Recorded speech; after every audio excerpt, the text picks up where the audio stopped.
Bonjour à toutes et à tous, aujourd'hui nous allons parler du carnet de voyage et plus globalement du journal de bord. Le carnet de voyage ou le journal de bord est pratiqué par de plus en plus de monde, notamment lors de voyages ou vacances, mais aussi pour des comptes rendus quotidiens ou encore professionnels. Le carnet de voyage est alors le guide, l'objectif du voyage presque. Dans le film Into the Wild, le protagoniste prend bien soin de noter toutes ses aventures. Dans La vie rêvée de Walter Mitty, celui-ci suit des pellicules photos et cela compose son voyage. On peut aussi penser au carnet qui témoigne de son aventure, comme le livre écrit par Bilbon dans Le Seigneur des Anneaux, livre qui devient son objectif principal, comme une irrépressible envie de devoir laisser une trace, un témoignage de ses voyages. Le médium du jeu vidéo reprend aussi cette idée, dans par exemple le récent Red Dead Redemption 2, où notre personnage, Arthur Morgan, écrit au fil des quêtes un journal de bord qui se remplit de textes et de dessins dans le sens de progression du joueur. Après le dessin et la photographie, le médium vidéo s'empare du journal de bord. On peut penser au film 127 heures, dans lequel le protagoniste, coincé dans une faille, témoigne quotidiennement de sa situation désespérée. Le journal de bord n'est pas uniquement positif, il peut témoigner d'horreur. On a tous bien en tête le journal d'Anne Frank. Le journal de bord est alors aussi la forme du journal intime, qui n'est pas destiné à être lu. Aujourd'hui, on retrouve aussi cette pratique sous forme de vidéo avec les vlogs sur YouTube, les stories Instagram et évidemment les vidéos TikTok. Mais dans l'histoire de l'art, on peut commencer par prendre comme exemple le carnet de voyage le plus connu de l'histoire de l'art, celui de Eugène Delacroix. Premièrement, un carnet de voyage est un récit vivant, personnel, sensible et esthétique, d'un périple avec ses aléas, ses bonnes et ses moins bonnes expériences. C'est un objet personnel qui permet une mise en mémoire, de conserver une trace des lieux, des objets, des rencontres croisées au cours de ce voyage. Il peut être destiné à soi, permettant de retrouver ses souvenirs et de les reconstruire. Le carnet peut être composé de courts textes, narratifs, explicatifs, descriptifs, des poèmes, des notes personnelles, des noms, des verbes, des adjectifs, des repères temporels avec des dates, des heures, ainsi que des éléments glanés lors du voyage, des tickets de musée, des photos, des cartes, des petits objets, des prospectus, et aussi des productions artistiques, des dessins, de l'aquarelle, du photomontage, du collage, des plans, des cartes, toujours accompagnés de leur légende. Au cours de son voyage au Maroc, Delacroix consigne donc ses observations et impressions dans ses calepins. Ces carnets se couvrent de notes, croquis et aquarelles. L'ensemble est accumulé de manière désordonnée, lui arrivant même de laisser des pages blanches ou de tenir le carnet à l'envers. Les mots se mêlent aux lignes des croquis et complètent les dessins.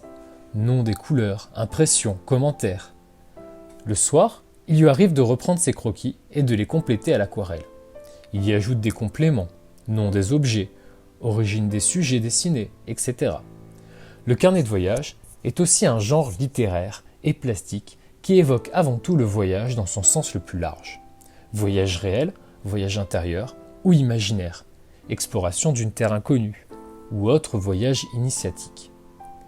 Sa forme incite à une lecture éclatée. En effet, le carnet de voyage se distingue du récit de voyage qui propose une lecture linéaire. Il se rapproche davantage du journal de bord, du carnet de route, du carnet de croquis. Comme par exemple les carnets de croquis de Léonard de Vinci, qui en réalise 12 entre 1487 et 1508, de petite taille afin d'être conservé dans sa poche. Il y note, y dessine ce qu'il voit afin d'y garder une trace de tout ce qui l'intéresse. Nous pouvons aussi prendre l'exemple de Joseph Heinrich Grebin, qui, dans Mon XXe siècle calendrier, chronologie pour jeunes hommes et jeunes filles catholiques, 100 ans, l'œuvre se compose principalement de carnets de notes illustrés. Il fait des diagrammes, des calendriers, des certificats, des titres, toute une documentation dans une tentative sophistiquée. Il essaie d'apporter des preuves et des hypothèses à travers ses dessins. Le récit peut alors prendre une forme libre et sortir du livre pour s'étendre dans l'espace. Du XXe siècle à nos jours. Pour rendre visible son univers, Charles Avery a pris le parti d'être un explorateur d'un univers fictif, devant des regardeurs naïfs, et essaie d'en récolter témoignages et preuves de son existence. Il s'identifie par exemple sur The Travelers, devenant un personnage au sein de son propre univers. Il récolte des informations, fait des dessins de ce monde qu'il découvre et montre ensuite ses preuves et témoigne de son voyage fictif aux spectateurs dans la scène muséale. Autre exemple, Louis Talon, qui donne lui à voir avec Barcode Jury Art Project des tabulae. Ce sont des feuilles comportant un texte pour informer.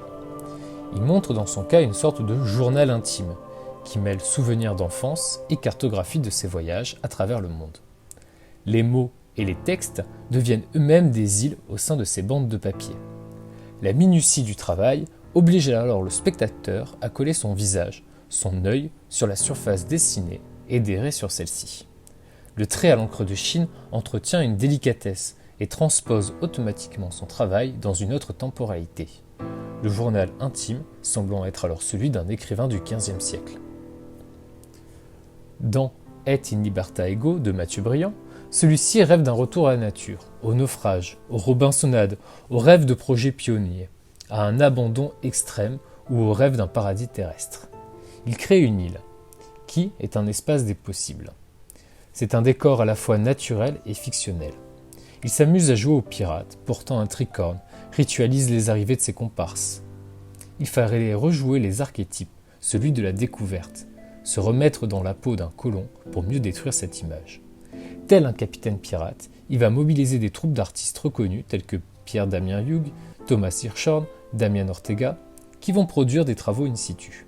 Un journal de bord est alors tenu pour montrer les différentes expériences. La réalité et la fiction se mêlent en son sein. L'œuvre Journal de bord d'une artiste en errance de Geneviève Alaguiri questionne le contexte sociétal dans lequel les individus évoluent au XXe siècle. Elle aborde plus particulièrement ici le rapport aliénant entre institutions et artistes, ainsi que la pression capitaliste sur le monde artistique. Il s'agit d'un récit très personnel, prenant la forme d'un journal de bord. Geneviève Alaguiri expose l'état d'esprit d'un artiste en transit dans le cadre d'une résidence. Le street art est aussi un moyen de témoigner du passage de l'artiste, de l'explorateur. Son carnet de voyage devient les murs des villes.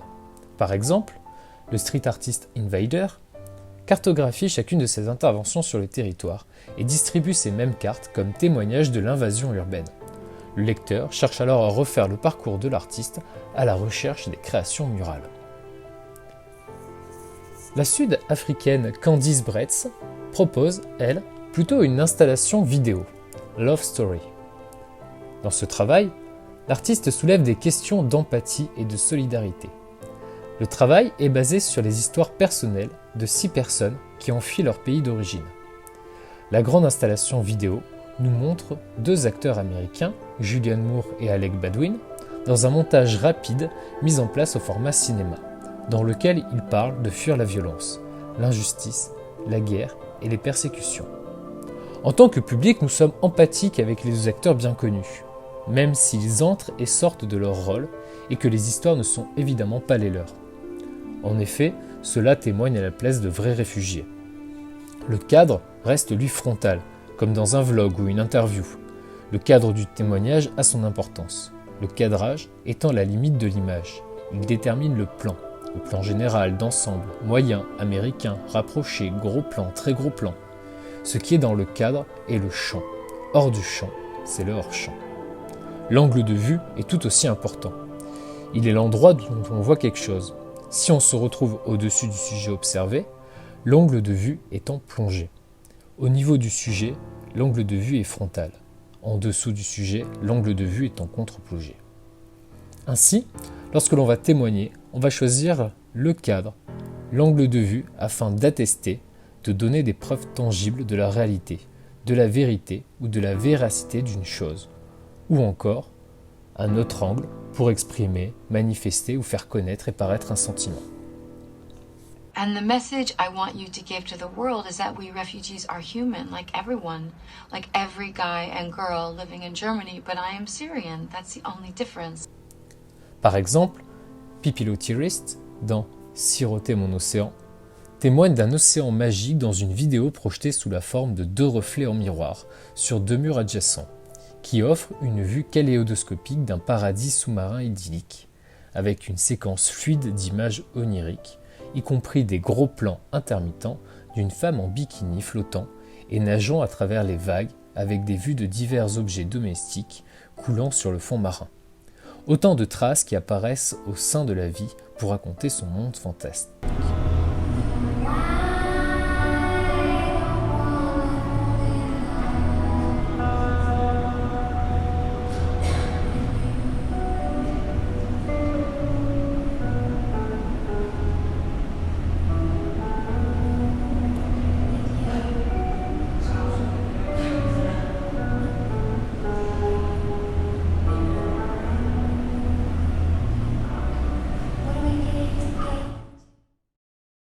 Laurent Tixador, téléphone à la main, témoigne lui d'une expérience de 10 jours et 10 nuits à poil en forêt, avec pour tout bagage l'iPhone qui lui sert à poster des images sur un blog, une cigarette à vapeur et une paire de lunettes. Il faut que je vous laisse parce que j'ai beaucoup de choses à collecter pour passer ma première nuit. Et déjà, la pluie me harcèle. Heureusement que j'ai trouvé une vieille bâche et volé du foin, nous dit-il le premier jour. Le réel facteur d'inconfort s'avère n'être ni le froid, ni la faim, ni les mauvaises rencontres ou les angoisses nocturnes, mais simplement l'attente. Au bout de 7 jours, l'ennui prend le pas sur la résistance. Il est temps de laisser les animaux tranquilles.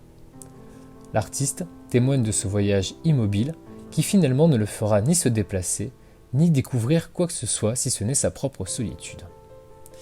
Solitude toutefois, parfois absente, par l'écriture du blog et la vidéo qui le fait s'adresser directement à des spectateurs invisibles. Le témoignage se fait aujourd'hui en direct, alors que l'expérience se réalise. On publie sur Facebook, sur Instagram, on tient un journal de nos vies qui est lu en direct par des proches ou des inconnus. Le journal intime s'expose et se partage à tous aujourd'hui. Est-ce une bonne chose ou une mauvaise chose ? On pallie à la solitude, mais pouvons-nous encore avoir un espace privé ? Restez créatifs, au revoir.